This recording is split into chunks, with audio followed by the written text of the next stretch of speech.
සුබ දවසක් වේවා මගේ රත්තරන් යාළුවෝ හැමෝම සාදරෙන් ආදරෙන් පිළිගන්නවා හසියා ඩයිරිස් කයිවාර් ලොක් සීරීස් එකේ 29 වෙනි දවසට.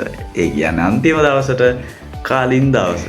එහෙනම් මගේ රත්තරන් යාළුවනේ අද බලන්න යන අන්තිම chart pattern එක තමයි chart pattern 19 bearish scallop chart pattern එක. කියන්නේ මොකක්ද කියලා. එහෙනම් මගේ රත්තරන් යාළුවනේ ඔයගොල්ලන්ට දැන් මගේ ස්ක්‍රීන් එක පේනවා ඇති. ඔන්න මෙන්න මේ වගේ ස්කැලොප් එකක් තියෙනවා යාළුවනේ. මෙන්න මේකට තමයි bearish scallop එක කියන්නේ. හරිද? මේකේ යාළුවනේ මෙන්න මේම ස්කැලොප් එක ඇතුළට ඇවිල්ලා පාලට ගිහිල්ලා පාලට යන එක තමයි මේකේ chart pattern එකේ කියන්නේ.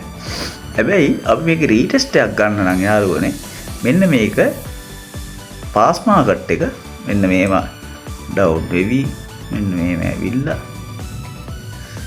නෝම ඇවිල්ලා ඕම වෙලා යන්න ඕන යාළුවනේ. එතකොට මෙන්න මේක සපෝට් ලයින් එකක් විදියට ස්ට්‍රෝං සපෝට් ලයින් එකක් විදියට මේ ක්‍රියා කරනවා. ඒ කියන්නේ ස්ට්‍රෝං සපෝට් ලයින් එක කොහොමද මේ දෙකක් පොයින්ට් දෙකක් හෝ ලෝ පොයින්ට් හයි ලෝ පොයින්ට් දෙකක් ටච් වෙලා තියෙනවා.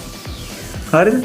ඔන්න ඕම ටච් වෙලා යාළුවනේ මෙන්න මේ ස්කැලොප් එකට ඇවිල්ලා මෙන්න මේම බොහොම ඇවිල්ලා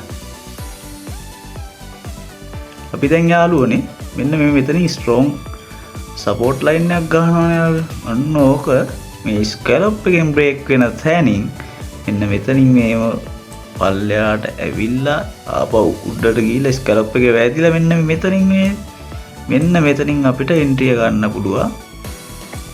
ෂෝට් එවත් සෙල් එන්ට්‍රි එකක්. එතනින් ලස්සනට මේව ඩවුන් වෙන්න තමයි bearish scallop chart pattern එකක අපිට අඳුර ගන්න පුළුවන් information. ඔන්න ඕක තමයි යාළුවනේ bearish scallop chart pattern එකක් කියන්නේ. එහෙනම් මගේ රත්තරන් යාළුවනේ හෙට මොනවද වෙන්නේ කියලා හෙට තමයි බලන්න වෙන්නේ. හෙට එනං රැඳිලා ඉන්න හෙට වෙනකන් මම හසියා ඩයිරිස් එකෙන් එනං හෙට හම්බෙනකන් ඔයගොල්ලන්ට ජය වේවා. ගේමක් ගාමු අනිවාර්යෙන්. ගේම අත්තරින්න බෑ යාළුවනේ. කැප වෙලා හොඳට ගේමක් ගමු. එහෙනම් අපි ගියා ජය වේවා. බුදු සරණයි.